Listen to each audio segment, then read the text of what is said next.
Oke, selamat pagi, berkah dalam semuanya, teman-teman Selamat kaula pagi, muda, berkah dalam. berkah dalam. Eh, Berjumpa untuk yang pertama kalinya dalam podcast Tronjol Mahasik.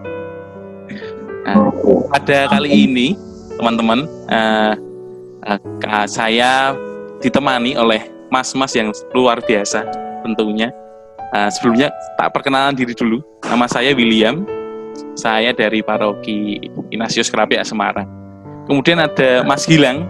Ini Valentius Gilang, berasal dari Paroki Putih, Mas. Dari Paroki Jombor, Klaten. Kebetulan beliau juga ketua OMK Paroki Jombor, Klaten. Yang dulu pernah, kalau tidak salah, Mas Gilang cerita, Romo Sunaryadi juga pernah berkarya di sana. Selama 5 tahun ya, Mas, kalau nggak salah. Berapa tahun? Betul. Terus ada Mas Isa juga. Ini OMK dari Paroki Putih, Mas. Iya. Mater di Lambersari. Iya, Lamberlor. Oke, teman-teman muda yang terkasih. Jadi pada pagi hari ini kita akan membahas beberapa topik menarik yang tentunya relate banget lah sama kehidupan orang-orang muda, yaitu tentang kebetulan juga gereja kan di bulan September ini menjadi bulan Kitab Suci Nasional. Gereja mengangkat tentang mewatakan kabar baik di tengah krisis iman dan identitas. Nah, subtema yang kita pilih pada pagi hari ini adalah tentang mengenai bangga menjadi orang Katolik. Oke, langsung saja untuk mempersingkat waktunya. Yang pertama, saya mau tanya nih kepada mas-mas berdua yang sangat luar biasa ini. Yang pertama, kenapa sih mas-mas mau menjadi Katolik? Monggo. Yang mau menjawab dulu siapa? Silakan. Isa dulu atau saya dulu? Ya monggo, boleh. Mas Gilang dulu, boleh. Terima kasih William atas kesempatannya menjawab. Jadi kenapa mau jadi Katolik? Berarti erat kaitannya sama bangga jadi Katolik gitu. Ya, monggo. Ya. Kan itu dasar. Pertama jujur pasti jadi Katolik dulu karena dan kebetulan juga saya baptisnya kan baptis bayi ya. Otomatis saya nggak milih mau jadi Katolik atau mau jadi apa. Tiba-tiba Katolik aja. Iya. Oke, mantul. Lalu semakin lama kita makin besar, makin dewasa, makin paham. Dan kenapa kita memilih tetap Katolik? Tentunya banyak sekali alasannya kenapa saya tetap jadi Katolik. Terutama ya kenapa saya bangga jadi seorang Katolik. Saya bangga jadi Katolik karena boleh nggak sih kita bangga karena minoritas? boleh aja. Gini. Misalnya kita lagi masak apa gitu, sayur atau apa gitu. Kita butuh garamnya itu dikit atau banyak? Kan butuhnya dikit aja ya. Yoi, nek banyak asin mas. Asinan mas. Rapena. Nah, di sana saya tertantang gimana menjadi seorang Katolik. Kan ada juga itu di Injil tentang garam dan terang dunia. Tertantang untuk dengan gimana kita yang minor ini yang dikit itu bisa jadi garam dan menjadi terang bagi banyak orang dengan apapun yang kita punya kayak gitu. Ditambah lagi banyak sih pengalaman yang membuat saya bangga menjadi seorang Katolik. Kayak gitu dulu mungkin. Oke. Terima kasih Mas Gilang. Oke, atas sharing-sharingnya. Monggo, saya lanjutkan ke Mas Isa. Mungkin dari cerita pribadi atau cerita sehari-hari atau mungkin dari spiritualitasnya sendiri, baptisnya mungkin atau kayak gimana, monggo. Ya, jadi itu tuh saya sih ya ngikut keluarga ya mas. Iya, ngikut keluarga. Itu yang pertama sih. Saya masih belum tahu agama apa yang harus dipilih tuh masih belum tahu. Pas SD itu kan saya dulu SD-nya di swasta, ikutnya Katolik. sampai SMA ikutnya negeri. Ya toh mas. Iya, Kok bener. ada terus setelah mengikuti dulu tuh saya masih dibimbing sama kakak saya, kakak perempuan cewek itu dia yang bimbing saya untuk ikut ke gereja terus ikut sekolah minggu kan saya tidak sampai bayi itu kan dewasa. Babi dewasa ya Mas Sisa berarti ya. Ya dari situ saya ini semakin tertarik untuk mendalami Katolik itu sekarang. Di situ pas hampir mau dibaptis itu kakak saya malah tidak Islam. Oh iya Mas. Saya ditinggal ada sendiri. Oh, mau baptis dewasa, tapi mbak kakaknya pindah. Kebetulan merit gara-gara merit. Dua-duanya tuh udah ikut sekolah minggu. Oh gitu. Nggih. Terus? Jadi, saya jadi yang penerus terakhir nih dari line Katoliknya. Ya saya dari itu juga sadar sih kalau perbedaan agama itu bukan menjadi masalah sih ya. Dan saya memang lebih meyakini Katolik karena memang ini sih agamanya kan ya hampir semua agama sih mengajarkan cinta kasih. Cuman di Katolik sendiri itu saya lebih ini sih lebih gimana jelas gini lebih ayem lah di hati. Oh gitu. Itu sih mas. Oke. Terima kasih. Makasih sharingnya Mas. Kemudian ada nih pertanyaan kedua untuk teman-teman juga Mas mungkin yang bisa sharing ke teman-teman untuk teman-teman muda terutama yang sangat relate banget lah dengan kehidupan yang sekarang ini kan banyak cobaan mungkin atau ingin pindah gara-gara mungkin pasangan atau gimana. Yang pertama dua gini, pernah minder gak mas ini pas jadi Katolik? Pernah minder gak jadi Katolik itu misalnya, atau karena mungkin karena minoritas atau mungkin karena tidak dianggap atau mungkin karena ada pengalaman gak? Terus ketika masnya minder gitu, apa yang mas lakuin? Nah, monggo yang mau menjawab pertama siapa? Saya persilakan.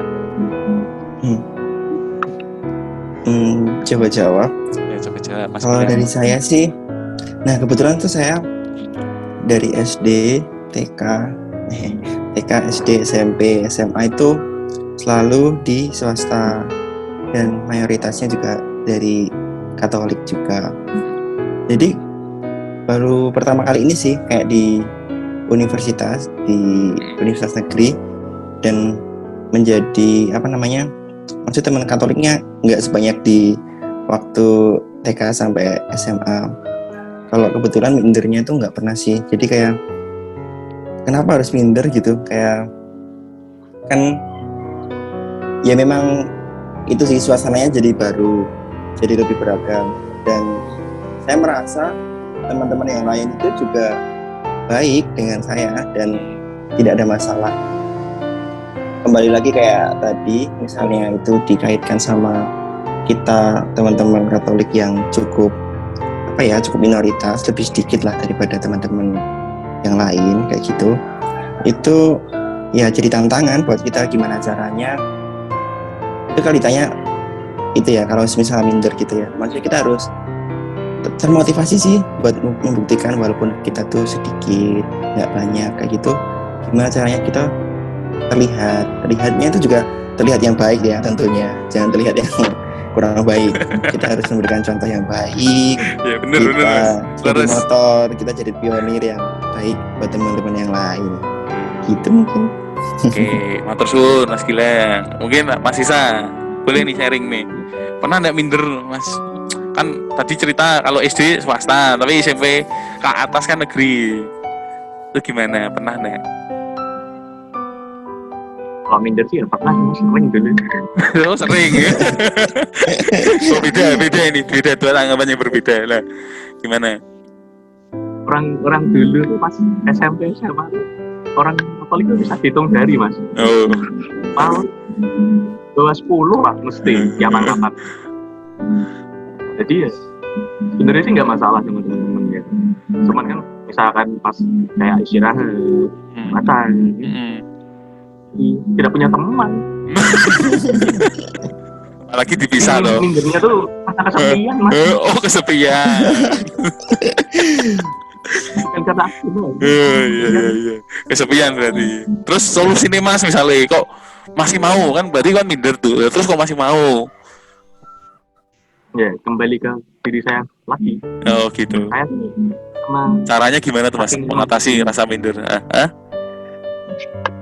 lu ini menghargai sama apa yang saya pilih. Apa yang saya pilih itu merupakan tanggung jawab saya sendiri dan saya tahu resikonya. Jadi ya saya tuh bukan berusaha lagi sih, mau untuk menerima bukan kekurangannya itu. Ya sudah, jadi untuk mengatasinya ya saya mawas diri mas. Sadar diri. Yang penting saya ke sesama itu memberikan dampak yang positif juga. Soalnya teman-teman saya pun juga ini support juga sih untungnya selama ini dari SMP sama SMA tuh ya bisa dibilang masih sahabatan lah, masih berbeda tuh nggak pernah sekalipun kayak merendahkan satu sama lain tuh nggak. Nah, paling ini sih mas, justru berbeda tuh bisa dijadikan guyonan. Malah jadi guyonan ya. Guyonan, iya. Asik malah ya. Iya. Guyonannya bukan perbedaan yang maksudnya perbedaan yang malah ya kamu aku gitu ya, bukan gitu. Iya, bukan. Malah kita. Terus melengkapi. Malah kita ya. Aku kamu kita. Oke, yuk. Nah, ini mau tanya nih Mas, kebetulan apa Mas punya pasangan atau mungkin mantan atau mungkin apa yang mungkin berbeda agama, terus pengen boleh sharing deh misalnya kalau kenapa gimana maksudnya dengan pasangannya Mas, misalnya kan rata-rata yang saya tahu saya Mas ya orang pindah agama itu gara-gara memang pasangan. Nah, menurut Mas tuh bagaimana? Atau Mas tetap mau menjadi Mas sendiri maksudnya jadi dengan apa yang teman-teman Mas Gilang dan Mas Isa imani? Terus mungkin ada saran nggak buat orang-orang lain, teman-teman muda yang lain mungkin yang sedang mencari pasangan hidup? Kalau dia kebetulan nih beda agama, apa yang Mas mau saranin ke mereka? Monggo. Oke. Bisa jawab? Aku dulu. Ya weh. Saya kalau dulu tuh sampai sekarang sih mantannya dapatnya beda semua mas. Oh iya, bagus. Oke, sip. Seri. Pengalamannya banyak cuy. Aku kamu kita. Itu. Nah, terus. Anggotanya rebel saya mas. Oh iya. Aslinya rebel. Oke. Terus? Ya nyatanya nyaman-nyaman aja itu. Terus ketika ini sih mas dari pihak keluarga gitu-gitu sih. Itu. Kalau dari pribadi masing-masing sih ya saling menerima sebenarnya. Oke. Ada mungkin Masnya pernah kepikiran nggak mau pindah gitu atau gimana? Enggak sama sekali. Masih. Oke. Sarannya apa Mas? Sarannya buat teman-teman yang misalnya ada kepikiran mau pindah gitu. Ya, ini aja. Kalau bisa saling menerima, tidak harus untuk berpindah ya. Oke, asik. Pikir aku dulu. Oke. Lebih kenal sama Tuhannya apa ciptaannya? Oke, mantap. Oke. Ini yang goyah itu lebih kenal sama ciptaannya. Oh gitu. Mendapatkan ciptaannya. Ya nggak salah sih mas. Cuman kan ini loh. Kalau menyangkut agama itu kan pilihan dari diri sendiri. Nggak bisa kalau kayak dipaksakan gitu loh. Nanti jatuhnya kayak ke misalkan nih saya pindah ke agama Islam gitu ya. Saya saja ke gereja masih apa lagi? Masih ubah apa itu? Masih ubah itu. Siapa bingung itu? Mas siapa itu? Masih ubah. Masih wow. Iya, paham. Berdasarkan perjalanan spiritual nggak bisa dipaksakan. Oke. Nggak boleh memaksakan diri. Oke. Terus Mas, setuju saya. Oke, mungkin Mas Gilang Oke. ada sharing, ada mungkin saran, mungkin Oke. gimana atau Itu. Berarti Isa belum pernah ya diingetin Mas Isa, malaikat Tuhan dulu. Nah, kalau saya pribadi itu belum pernah kayak sama dapat yang beda gitu. Jadi mungkin pengalaman punya pasangan yang berbeda itu lebih banyak di Mas Isa ya. Mas Isa bisa lanjut cerita nanti mungkin. Nah, kalau saya tuh kebetulan nggak ada. Kalau sarannya langsung aja. Kalau sarannya tuh kalau dari saya itu karena circle pertemanannya dilihat dari sekolah, lingkupnya. Karena kebetulan itu saya dari dulu juga dari TK sampai SMA juga swasta, terus juga rada sering ke gereja kayak gitu. Nah mungkin teman-teman yang kesulitan atau susah cari teman hidup yang sama kayak gitu mungkin bisa memperbarui circle-nya. Mungkin memang kurang efektif waktu corona ini. Mungkin bisa dilakukan setelah corona membaik mungkin. Karena dari pertemanan kan kita mestinya pacaran terus kenal orang baru kan pasti karena itu kan, karena sering main kan sama teman-teman yang sering ketemu gitu. Nah, kalau sekolah kuliner. Nah, karena semisal sering ketemunya sama teman-temannya itu otomatis ya pasangannya, terus habis itu ngobrolnya, mainnya juga sama teman-teman yang se-circle kan. Kalau nyoba ke circle yang baru, ke teman-teman yang seiman mungkin pasti dapat sih, pasti. Woi, jaminan ya? Karena jaminan nih. Jaminan bro. Oke. Jaminan. Kayak gitu. Cukup Mas? Cukup. Oke. Teman-teman muda, terima kasih telah mendengarkan podcast kami yang memang agak gimana gitu ya. Tapi itu pesan-pesan dari mas-mas juga sharing-sharing dari pengalaman baik itu pengalaman sehari-hari maupun spiritualitas masing-masing aja. Yang penting yang sarannya yang baik diterima, yang buruk tidak diterima. Maksudnya tidak usah didengerin. Atau mungkin teman-teman yang bisa menilai sendirilah. Ya gitu. Ya udah, matur nuwun Mas Gilang, Mas Isa atas kesempatan dan waktunya. Selamat pagi. Semoga selalu sehat selalu. Ya, semoga bisa melewati pandemi ini sampai selesai dengan baik. Kebetulan ini juga Mas Isa, Mas Gilang juga sudah lulus kuliah, ya kan? Sarjana teknik. Kebetulan Mas Isa dan Gilang ini juga kolega saya di universitas.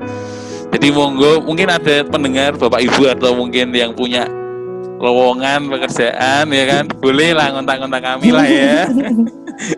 Masih pengangguran ini ya. Ya udah sekian gitu aja. Ya matur suwun, salam ya. Dadah Mas, matur suwun.